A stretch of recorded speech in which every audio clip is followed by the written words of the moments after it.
Bagyong Falcon patuloy na palalakasin ang habagat na magdudulot ng mga pag-ulan. Isa namang namumuong sama ng panahon ang mataang papalapit ng bansa.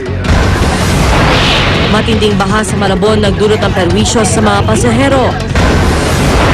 Batangas Governor Vilma Santos Recto at mga alkalde ng lalawigan nagsalo-salo sa mga isdang mula sa bayan ng Talisay para patunayang ligtas kainin ang mga ito. Department of Justice inatasan ng NBI na magsagawa ng sariling investigasyon sa magkahiwalay na pagpatay sa dalawang babae sa Quezon City noong isang linggo. US First Lady Michelle Obama dinalaw si former South African President Nelson Mandela sa pagsisimula ng kanyang official visit sa Africa. At Lady Gaga bumisita sa Japan para sa isang charity concert para sa mga biktima ng killer quake at tsunami. Huwag pahuli, tutok na sa unang balita. Magandang umaga, narito na mga unang balita.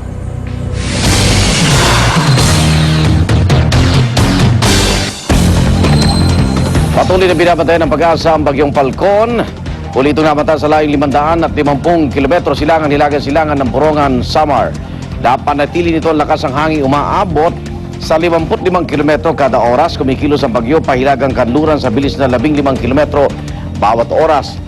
Pag-iibayuin pa rin ng bagyong Falcon ang hanging habagat na magdadala ng pagulan sa katimugang bahagi ng Luzon, kabilang Metro Manila, Visayas at Mindanao.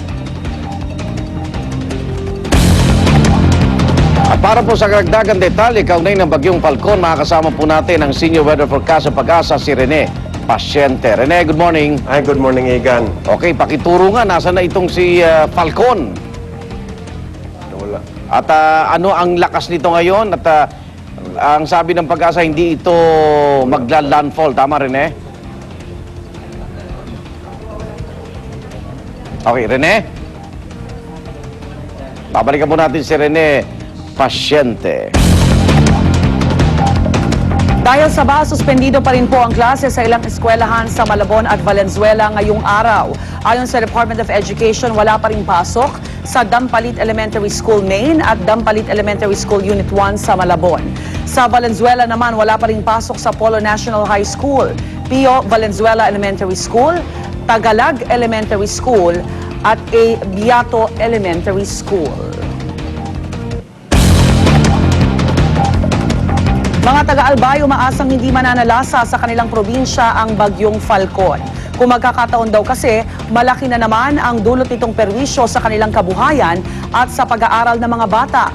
May live report si Jam Sisante. Jam? Daya sa mga oras na ito ay hindi pa gaanong dama dito sa Albay ang bagyong Falcon.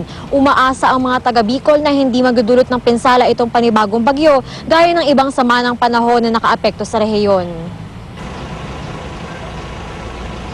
Basta malakas ang ulan, binabaha na raw agad ang paaralang ito sa bayan ng Uwas sa Albay. Isa kasi ang Uwas sa mga low-lying areas sa lalawigan. Dahil madaling magbaha sa lugar, apektado ang pag-aaral ng mga bata kapag umuulan ng malakas. Nasa loob lang po kami ng room. Tapos yung pa namin, tinataas na lang po. Kaya naman pinagdarasal doon nilang walang mapinsala dahil sa padating na bagyong Falcon o sa anumang bagyong bubuo pa sa mga susunod na buwan. Pag ganyan ang darating na yung bagyo, talagang we really pray hard para maligtas lahat. Pati mga trabahador sa sea vessels, umaasang di gaanong maapektuhan ng bagyong Falcon ang kabikulan. Pinapatigil na kasi ang paglalayag, lalo na ng mga maliliit na bangka kapag nagdeklara ng storm signal number 1. Pag may signal, madam, na may mga calamiting dumarating dito sa bansa natin, ay apektado din na namin trabaho. Sinisiguro naman ng mga otoridad sa Bicol na walang tigil ang kanilang pagbabantay sa paggalaw ng bagyo. Alert lahat, walang yung mga personnel namin lahat yan ready for dispatch. Ganon din yung mga equipments na dapat na gagamitin sa rescue. Sakaling kailangan maglikas sa mga taga rito ay handa na raw ang evacuation centers na kumpleto sa pasilidad. Kaya patuloy lang daw ang pagmamonitor ng pamunuan ng Bicol sa paggalaw nitong bagyong Falcon para mabigyan ng karampatang babala ang publiko kung kinakailangan. Live mula dito sa Legazpi City sa Albay, Jam Sisante para sa unang balita, GMA News. Maraming salamat, Jam Sisante. Nag-uulat live mula sa Legazpi City sa Albay. Malaki pong abala sa mga commuters sa Malabon ang pagbaha sa kanilang lugar. Kaya naman kanya-kanya silang diskarte, makauwi lang sa kanilang mga bahay. Narito ang report ni Claire Delfin. Nagmistulan ng terminal ng balsa ang bukana ng Barangay Dampalit dahil sa dami ng mga naghihintay na mga paserong pauwi na sa kanilang mga tahanan hanggang tuhod pa rin kasi ang baha rito. Kaya naman, ang mga residente gumagastos ng 10 hanggang 20 piso para sumakay sa balsa para lang makauwi. Siyempre, nahirap kami. Oo. Dahil Dahil sa lubog. anong mahirap? Dahil sa lubog, tapos mahirap pa maghanap buhay dahil nasa labas yung hanap buhay. Sanay na po kami dito eh. Ganun po talaga dito. Mababaw po kasi yung ano po nitong dampalit. Kaya po dito po lumalagay lahat ng tapon po tubig sa palaisdaan. Sa pagbuhos ng malakas na ulan, nasira na naman ang dike ng ilang fish pond. Kaya bukod sa mga bahay, muling inabot ng baha itong Dampalit Elementary School. May ilang libong estudyante ang nag-aaral sa eskwelahang ito. Ang problema nga lang kapag may malakas na ulan o di kaya kapag pumutok ang mga palaisdaan sa likod ng eskwelahang ito, agad bumabaha sa lugar. At madalas daw itong nangyayari. Kaya ang tanong natin ngayon, ano kayang klaseng edukasyon ang nakukuha ng mga bata rito? Bakasyon ulit kayo. Bakasyon. Ano yan? Masarap? Bakasyon? Hindi. Bakit?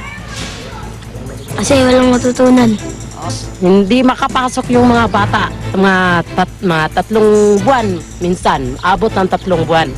Yan ang mga bata ang kawawa, walang matutunan sa school.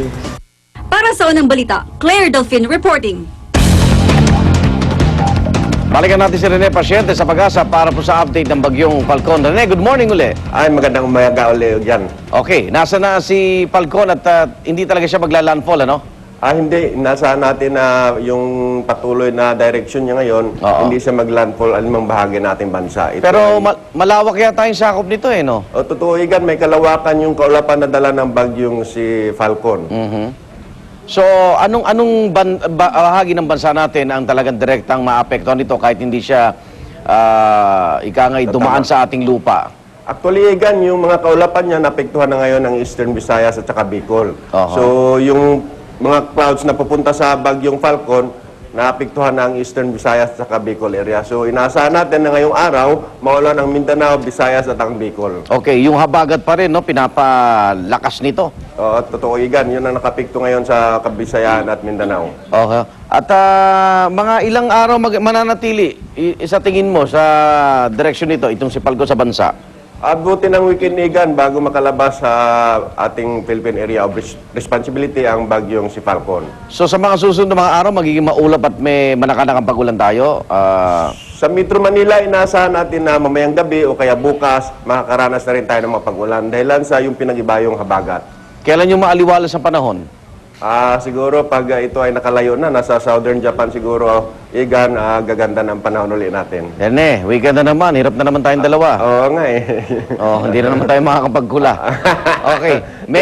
May kasunod ba si Falcon? May nakikita ka? May mga kaulapan tayong nakikita, pero sa ngayon, igan, hindi natin muna pinapansin kasi may kalayuan pa. Binibigyan Oo. natin ng importansya itong si Falcon kasi may kalakihan kasi si Falcon eh. No, pag ito ay nagiging isang storm, delikado. May Oho. kalakihan. Pero sana hindi magbaging direksyon para pagilid lang siya. Tama yun, igan, para hindi ganong makapinsala dito sa silangang bahagi ng Luzon. Kasi kung titignan namin yung inyong satellite feed, tingnan nyo, ang lawak niya, parang sakop na niya buong Pilipinas eh. Actually, igan, pag ang isang bagyo ay, pag ito si Falcon, magiging isang bagyo, lalaki pa yung ano niya, area. Lalaki pa. Oo, kasi lalakas na yung higop niya, igan ng mga kaulapan eh. Tsaka Oo. marami-rami yung tubig na dala eh. Oh. Totoo